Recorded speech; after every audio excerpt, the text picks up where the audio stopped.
नमस्कार साथियों, आप सभी का इस ऑनलाइन प्लेटफॉर्म पर हम आपका हार्दिक स्वागत करते हैं। तो आज जो हमारी हरियाणा जी की सीरीज चली हुई है उसी को हम आगे बढ़ाते हैं। तो आज हम देखेंगे 11/2019 का कैटेगरी नंबर 16 का पेपर। तो सबसे पहला क्वेश्चन क्या पूछा है कि सन 1819 में कि आपके सन 1819 में सिखों की हार के बाद कि सन 1819 में जो आपके सिख थे, जो आपके सिखों की हार के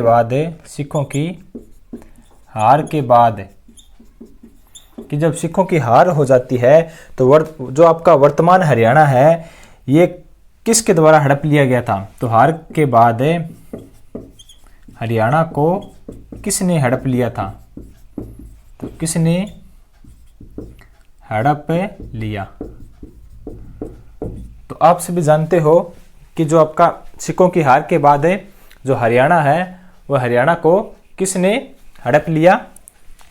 तो ये हड़प लिया शायद आपको दिखाई नहीं देता होगा, तो हम यहाँ पे लिख देते हैं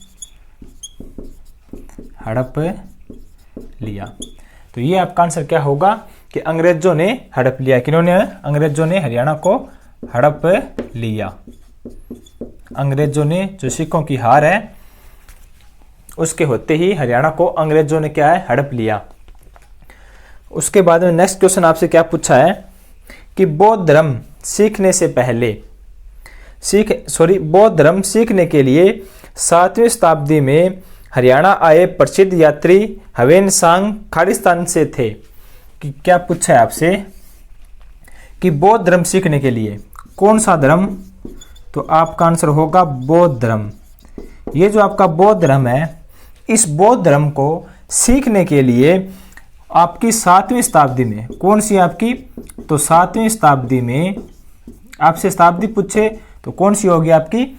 7वीं शताब्दी में प्रसिद्ध यात्री थे एक ह्वेन-सांग। क्या थे? ह्वेन-सांग।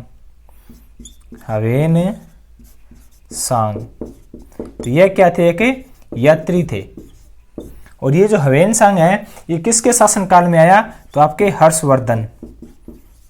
तो जो आपका हर्षवर्धन है उसके शासनकाल में आपके जो ह्वेन-सांग है ये यात्री आया था। इस ह्वेन-सांग ने जो थानेसर का वर्णन किया था।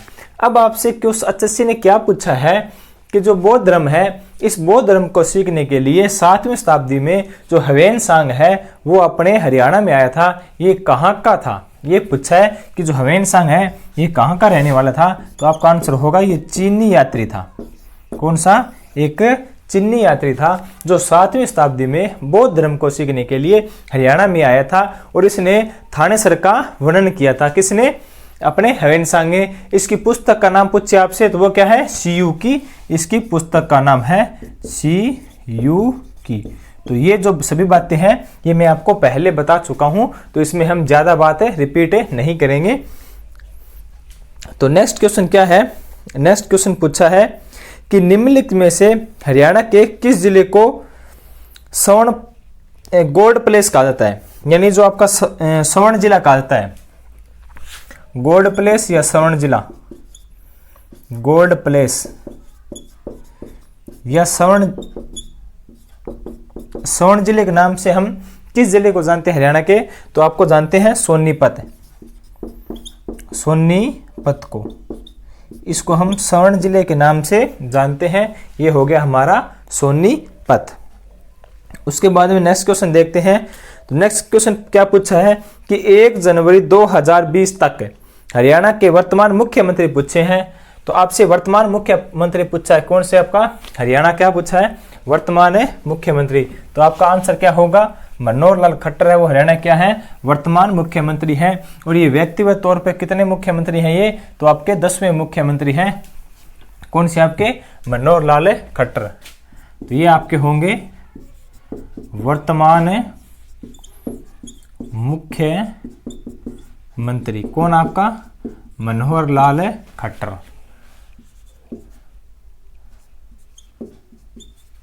मनोहर लाल खट्टर ये क्या है? आपके वर्तमान में आपके मुख्यमंत्री। और कौन से नंबर के? तो ये आपके 10वें नंबर के मुख्यमंत्री हो गए। और उनकी पार्टी कौन सी है? तो ये है बीजेपी पार्टी से। और आपसे पूछे वर्तमान में जो आपकी बीजेपी व जेजेपी पार्टी, और प्लस में इसके साथ क्या है, निर्दलीय विधायक। तो इन्होंने सभी ने मिलकर कितना बहुमत प्राप्त किया आपको, तो आपके 57 जो सीटें हैं ये बनती है। तो इसमें से जो आपके बीजेपी के पास 40 सीटें हैं और जेजेपी के पास 10 सीटें हैं और निर्दलीयों के 7 सीटें हैं, और उसके बाद में 31 सीट आपकी कांग्रेस की हो जाती है, और एक आपकी हलोपा की सीट है, एक आपकी INLD की सीट है। तो ये भी आप ध्यान में रखना है सभी बातों को। और अभी ये जो पार्टी बनी है तो इसका आपके गठन भी पूछ सकता है। तो ये बनी थी आपकी 9 दिसंबर है 2018 को, और इसका निशान आपका क्या होगा, जो चाबी है यानी आपकी की, वो इसका क्या होगा, निशान होगा।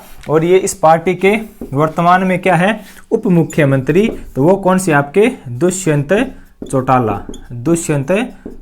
क्या है, इसके उप मुख्यमंत्री हैं दुष्यंत चौटाला। और ये 6 नंबर के क्या है आपके उप मुख्यमंत्री, कितने नंबर के, 6 नंबर के उप मुख्यमंत्री है। तो पहला आपसे उप मुख्यमंत्री के बारे में पूछे तो आपका आंसर क्या होगा, जो चांदराम है, ये हरियाणा क्या है, पहले मुख्यमंत्री है। और नंबर 2 के आपके होंगे मंगल सेन, कौन सा आपका, मंगल सेन नंबर 2 के आपके क्या है, मुख्यमंत्री है।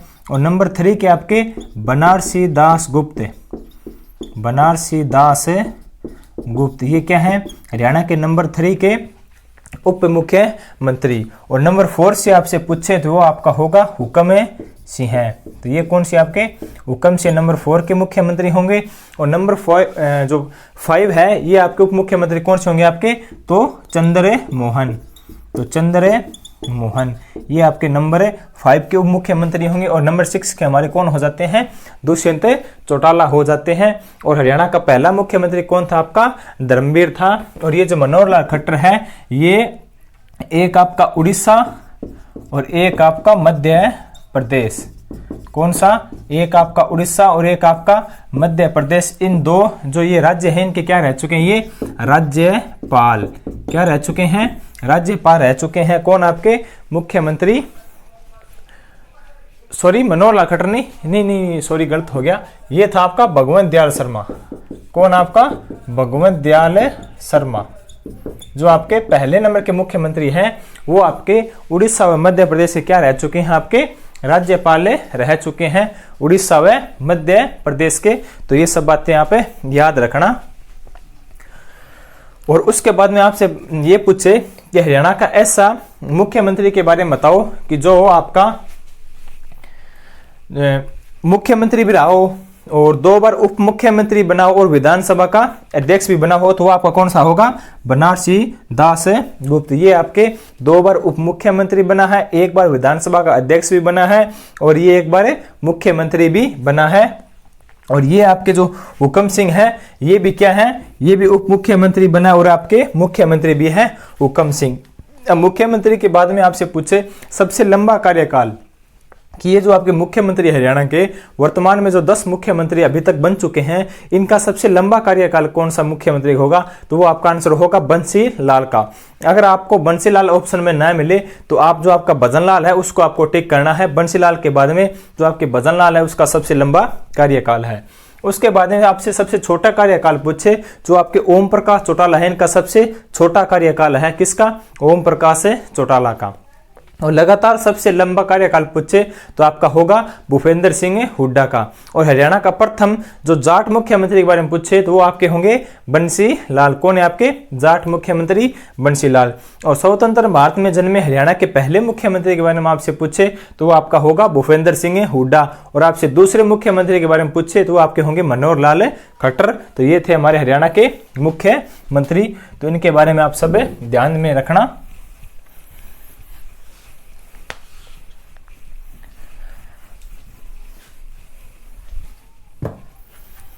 उसके बाद में नेक्स्ट क्वेश्चन है आपका, वही पूछा है कि जननायक जनता पार्टी गठन से पहले, कौन सी आपकी जननायक जनता पार्टी गठन से पहले दुष्यंत चौटाला कौन सी पार्टी के सदस्य थे।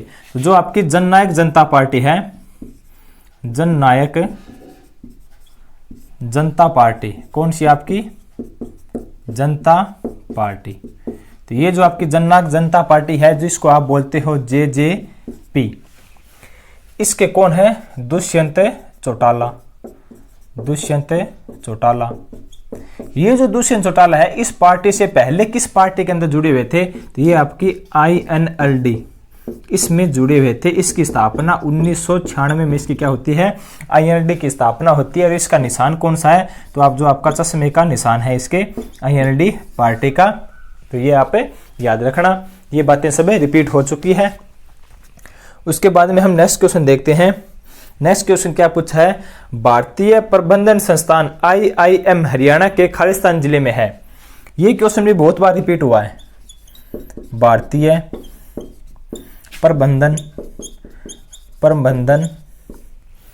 संस्थान, कौन सा आपका? संस्थान, यानी IIM। ये उन्होंने शॉर्टकट फॉर्म भी लिख रखी है IIM, तो ये भी पूछ सकता है IIM की फुल फॉर्म। तो भारतीय प्रबंधक संस्थान हरियाणा के किस जिले में है? तो ये आपके होंगे रोहतक में। कौन सा? रोहतक में। तो ये जो आपका IIM है, ये आपके कहाँ पे है?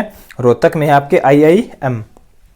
उसके बाद में यहीं पे आपसे दूसरा क्वेश्चन पूछा है कि अनुसंधान संस्थान CIRB, कौन सा अनुसंधान संस्थान? CIRB। तो ये जो आपका अनुसंधान संस्थान है हरियाणा के हिसार जिले में स्थित है। क्या है? हरियाणा के हिसार जिले में स्थित है।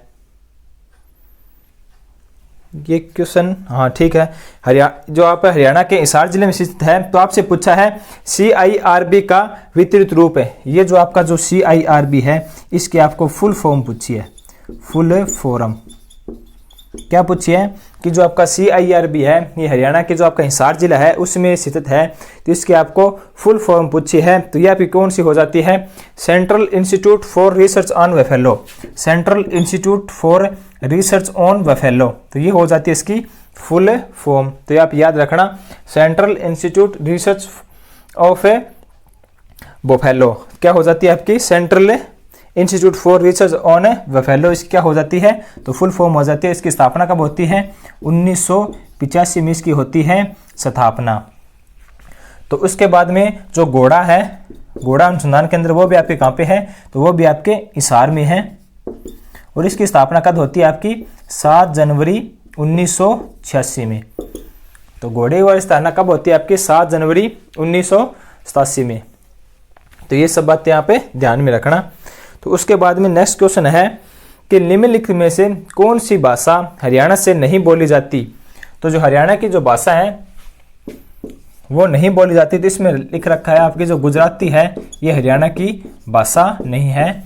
ये जो भाषा वाला टॉपिक है, ये भी आपका 5 या 10 मिनट का टॉपिक है। तो वो भी आपको किसी एक वीडियो में कंप्लीट करवा दिया जाएगा।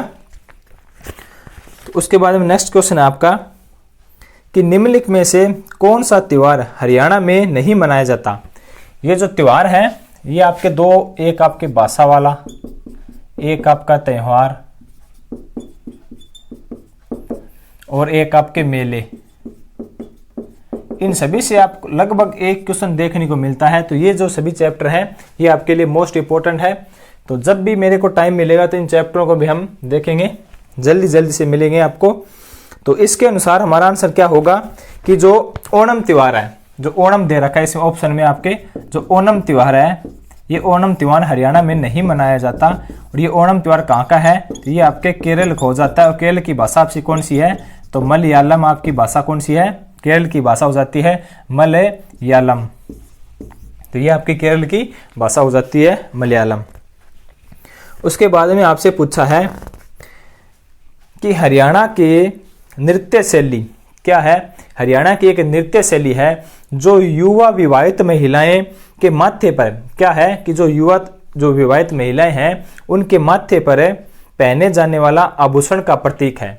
कि जो युवा महिलाएं होती है उनके माथे पर जो पहना जाता है उसका जो नृत्य शैली उसका प्रतीक है। तो आपका आंसर क्या होगा? झूमर। कौन सा? झूमर। तो ये आपका मोस्ट इंपॉर्टेंट होता है। ये क्वेश्चन मैंने कम से कम 10 या 15 बार इन पेपरों में रिपीटेड क्वेश्चन देखा है। जो ये झूमर वाला है बिल्कुल डिटो ऐसा ही हर पेपर में रिपीट हुआ है। एक बार फिर से मैं बताता हूँ ये क्वेश्चन किस प्रकार पूछा है। ये पूछा है कि हरियाणा की नृत्य शैली क्या है कि हरियाणा की एक नृत्य शैली है जो आपकी विवाहित महिलाएं हैं उनके माथे पर पहनने जाने वाला आभूषण के नाम पर है ये नृत्य शैली। तो जो आपके झूमर के आभूषण के बारे में पूछे तो ये कहाँ पे पहने जाता है, जो आपका माथे है उसमें पहने जाता है महिलाओं के द्वारा, पुरुषों के द्वारा नहीं पहने जाते हैं। उसके बाद में क्या पूछा है, ये महाभारत से क्वेश्चन पूछा है कि सरस्वती घाटी क्या है कि जो आपकी सरस्वती घाटी के कुरुक्षेत्र में 10 राजाओं के बीच लड़ा गया महाभारत खालिस्तान से पहले लड़ा गया था महायुद्ध। अच्छा, ये पूछा है जो 10 राजाओं का युद्ध, जो 10 राज युद्ध हुआ था आपका, 10 राज युद्ध कौन सा, 10 राज युद्ध जो 10 राजाओं और राजा एक था आपका सुदास, राजा सुदास, जो आपके 10 राजा और एक तरफ आपके राजा थे सुदात, इनके बीच में जो युद्ध हुआ था उसको हम बोलते हैं 10 राज युद्ध। तो इस क्वेश्चन में पूछा है आपसे कि जो आपका 10 राज युद्ध है वो किस युद्ध से पहले लड़ा गया था, तो वो लड़ा गया तो जो आपके महाभारत थी, इस महाभारत से पहले आपका 10 राज युद्ध हुआ था। कौन सा, 10 राज युद्ध। इसमें एक तरफ 10 राजा थे और एक तरफ थे आपके सुदास। तो इस सुदास की क्या होती है, विजय होती है। ये पूछा है कि ये युद्ध कौन से युद्ध से पहले लड़ा गया, तो आपका जो महाभारत है इस महाभारत से ये कौन आपका सुदास वाला युद्ध है ये पहले लड़ा गया था। और महाभारत का युद्ध 900 ईसा पूर्व कहाँ पे लड़ा गया था, ये आपके कुरुक्षेत्र में लड़ा गया और इसमें 18 दिन ये युद्ध चला था। इसमें 18 ही सेना थी, 11 सेना कौरवों की और आपके 7 सेना पांडवों की सेना थी। तो ये भी चैप्टर हम कंप्लीट कर चुके हैं आपके महाभारत भी वाला। उसके बाद में नेक्स्ट क्वेश्चन है कि हरियाणा राज्य की राजधानी खालिस्तान राज्य में स्थित है, कि जो अपना हरियाणा राज्य है उसका गठन 1 नवंबर 1966 को हुआ था। हमारे हरियाणा के राज्य की जो राजधानी है वो कहाँ पे स्थित है, तो वो आपके हैं पंजाब में। कहाँ पे है, आपके पंजाब में। राजधानी कौन सी हो जाती है आपकी, चंडीगढ़। इसकी स्थापना 1952 में होती है। किसकी, चंडीगढ़ की स्थापना 1952 में होती है। और चंडीगढ़ का प्रतीक कौन सा आपका, खुला हाथ है। कौन सा आपका, खुला हाथ इसका क्या है, प्रतीक है। और इसकी प्रतीक की स्थापना 1974 में। और ये आप देख लेना कहीं पे 1972 भी है इसका, 1974-72 में। कई बुकों में उसका 1972 देखने को मिलता है और कई बुकों में 1974 देखने को मिलता है, जो खुला हाथ इसका है, जो चंडीगढ़ का प्रतीक है।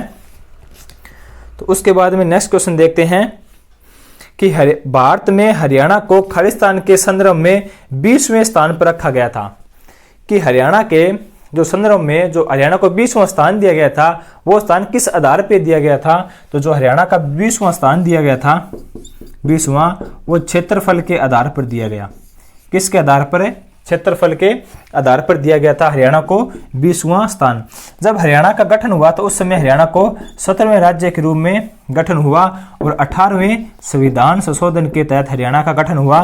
1 नवंबर 1966 को हरियाणा गठन हुआ। इस समय हरियाणा में कितने जिले थे आपके, तो 7 जिले थे, जिनका नाम है अकरमजंग है। ये उनकी ट्रिक बन जाती है। तो उसके बाद में नेक्स्ट क्वेश्चन देखते हैं कि हरियाणा की सबसे ऊंची पर्वत चोटी जो पंचकुला में स्थित है, कि हरियाणा की सबसे ऊंची चोटी जो कहाँ पे स्थित है आपकी, वो है आपके पंचकुला में। तथा वृत्त हिमालय की, जो वृत्त हिमालय हमारा, उसके जो शिवालिंग की पर्वत श्रृंखला का हिस्सा है, तो किसका हिस्सा है, वृत्त हिमालय की शिवालिंग का। ये है आपके जो वृत्त हिमालय है, इसकी जो शिवालिंग है उसका हिस्सा, ये वृत्त हिमालय की जो शिवालिंग का हिस्सा है। इस चोटी का नाम क्या हो जाता है आपका, वो होगा आपका करहो।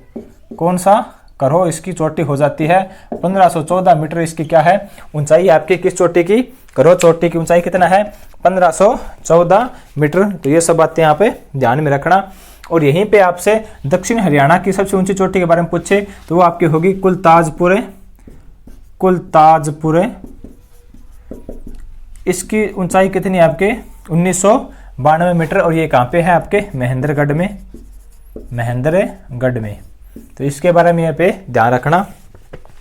तो उसके बाद में नेक्स्ट क्वेश्चन है, तो ये आपसे झील के बारे में पूछा है कि दमदमा झील हरियाणा में खालिस्तान, क्या पूछा है कि दमदमा झील हरियाणा में खालिस्तान नाम है, ये पूछा है कि दमदमा झील है उसको हमें हरियाणा में किस नाम से जाना जाता है। तो दिए गए ऑप्शन के अनुसार है कि ये क्या है, सबसे बड़ी झील है। कौन सी आपकी, जो आपके दमदमा झील है, दमदमा झील ये हरियाणा की क्या है, सबसे बड़ी झील है और ये 3000 एकड़ में फैली हुई है। और ये कहाँ पे है, आपके गुरुग्राम में है। कहाँ पे है, आपके गुरुग्राम में। और सबसे बड़ी झील, सबसे बड़ी झील है आपकी कौन सी, दमदमा झील। और ये हरियाणा के कहाँ पे है, तो गुरुग्राम में है। उसके बाद में नेक्स्ट क्वेश्चन क्या पूछा है कि हरियाणा में कुल 6 खालिस्तान डिवीजन है, कि जो 6 डिवीजन है उन 6 डिवीजनों को किस प्रकार बांटा गया है। तो जो आपके 6 डिवीजन है, कितने डिवीजन है आपके, 6 डिवीजन। इन 6 डिवीजनों को किस प्रकार बांटा गया है, तो राजनीतिक के आधार पर, राजनीतिक किसके आधार पर बांटा गया है, तो राजनीतिक आधार पर जो हरियाणा के कितने डिवीजनों में बांटा गया है, तो 6 डिवीजनों में बांटा गया है। राजनीतिक बोल सकते हो और आप प्रशासनिक भी बोल सकते हो, यानी जो आपका प्रशासन है उसने अपनी सुविधा के अनुसार हरियाणा को 6 डिवीजन में बांट रखा है। तो उसके बाद में हम नेक्स्ट के देखते हैं। नेक्स्ट क्या है कि 1 फरवरी 2020 तक हरियाणा के जो उच्च न्यायालय के मुख्य न्यायाधीश, जो वर्तमान में हरियाणा का उच्च न्यायालय है, कहाँ पे है, ये चंडीगढ़ में है। और पिछली वीडियो में उच्च न्यायालय के सभी क्वेश्चन कर चुके हैं, तो उन्हीं में से एक क्वेश्चन फिर रिपीट हुआ है। और क्या पूछा है कि इसके मुख्य न्यायाधीश के बारे में पूछा है। उच्च न्यायालय का मुख्य न्यायाधीश वर्तमान में कौन है आपके, तो वर्तमान में आपके उच्च न्यायालय के मुख्य न्यायाधीश कौन हो जाते हैं, तो वो होंगे आपके रविशंकर झा। ये जो पंजाब है चंडीगढ़ उच्च विद्यालय है, सॉरी पंजाब है हरियाणा, हरियाणा का जो उच्च न्यायालय है ये आपका कहाँ पे है, तो ये आपके हैं चंडीगढ़ में, चंडीगढ़ में। ये जो उच्च न्यायालय है आपको, इस उच्च न्यायालय की जो स्थापना होती है ये किस अनुच्छेद के तहत होती है, कौन सा अनुच्छेद। तो जो मैंने कल की वीडियो में बताया है, तो इसका आंसर आप सभी कमेंट बॉक्स में दोगे कि इसकी स्थापना किस अनुच्छेद के तहत होती है। और इसके साथ में आप ये लिखोगे उच्चतम न्यायालय की, उच्चतम न्यायालय की। इन दोनों का अनुच्छेद आप कमेंट बॉक्स में डालोगे तो मैंने जो पीछे की वीडियो है उनमें बता रखा है कि उस न्यायालय की स्थापना किस अनुच्छेद के तहत होती है। उसके बाद में नेक्स्ट क्वेश्चन है कि ये सबसे बेस्ट क्वेश्चन है कि हरियाणा के जो कुरुक्षेत्र है उस कुरुक्षेत्र को खालिस्तान के पहले श्लोक में धर्म क्षेत्र यानी कुरुक्षेत्र के रूप में वर्णित किया गया है। क्या है, मैं आपको बिल्कुल सिंपल भाषा में समझाता हूं कि ये जो आपका कुरुक्षेत्र है, इस कुरुक्षेत्र का वर्णन क्या है। ये जो आपका कुरुक्षेत्र है, इस कुरुक्षेत्र का वर्णन किसका श्लोक है, आपसे पूछा है किसका श्लोक के पहले श्लोक में इसको धर्म क्षेत्र कहा गया है। तो ये आपका होगा जो गीता है आपकी, कौन सी आपकी, भगवत गीता। इसका जो पहला श्लोक है, कौन सा, पहला श्लोक है। इस पहले श्लोक में क्या कहा गया है, इसको धर्म क्षेत्र कहा गया है। तो ये आप ध्यान में रखना, किस श्लोक में कहा गया है, तो पहले श्लोक में किसके, गीता के, किसको, कुरुक्षेत्र को क्या कहा गया है, आपके धर्म क्षेत्र कहा गया है। उसके बाद में नेक्स्ट क्वेश्चन है, निम्नलिखित में से किस जानवर को गुग्गा नवमी त्योहार के उत्सव के अंश के रूप में पूजा जाता है। जो गुग्गा नवमी होती है आपकी, कौन सी आपकी, गुग्गा नवमी। गुग्गा, जो गुग्गा नवमी है आपकी, इस गुग्गा नवमी के ऊपर हमें जो कौन सा जानवर है उसको हमें उसकी पूजा करते हैं। तो ये आपके हो गए सांप। तो गुग्गा नवमी हम किसकी पूजा करते हैं, तो सांप की पूजा करते हैं। उसके बाद में आपका आज का लास्ट क्वेश्चन है, हरियाणा राज्य का पुष्प के बारे में पूछा है आपसे कि जो हरियाणा है राज्य का पुष्प, तो ये आप सभी जानते हो, सबसे आसान क्वेश्चन, कमल। और यहीं पे मैं आपसे एक क्वेश्चन पूछता हूं, जो कल की वीडियो में इसको मैं आपको आंसर दूंगा और आज आप इसका आंसर दोगे। अभी लेटेस्ट जो आपके फीमेल कांस्टेबल है उनका पेपर हुआ था, उसमें पूछा था इसका वैज्ञानिक नाम, वैज्ञानिक नाम जो कमल है इसका वैज्ञानिक नाम पूछा था। तो ये आपको कमेंट बॉक्स में डालना है और ये जितने भी हरियाणा के आपके पुष्प हो गए और आपके पक्षी हो गए और जो आपका पशु है, इन सभी का जो वैज्ञानिक नाम है वो इसके साथ में ही कल की वीडियो में आप सबको बता दूंगा कि किस किस का वैज्ञानिक नाम है, क्या है। तो आगे से इन सभी का आप ध्यान में रखना। अगर नेक्स्ट आपसे क्वेश्चन रिपीट होता है आपके पेपर में तो आपका आंसर गलत न हो। तो ये जो आपका रिपीट हुआ है, देखते हैं कौन कौन बच्चा जो पहले वाले पेपर है उनको भी साथ में रिपीट करता है। तो ये है आज का हमारा 11 2019 का कैटेगरी नंबर 16 का पेपर का सॉल्यूशन। तो मिलते हैं नेक्स्ट वीडियो में, तब तक के लिए धन्यवाद। जय हिंद, जय भारत।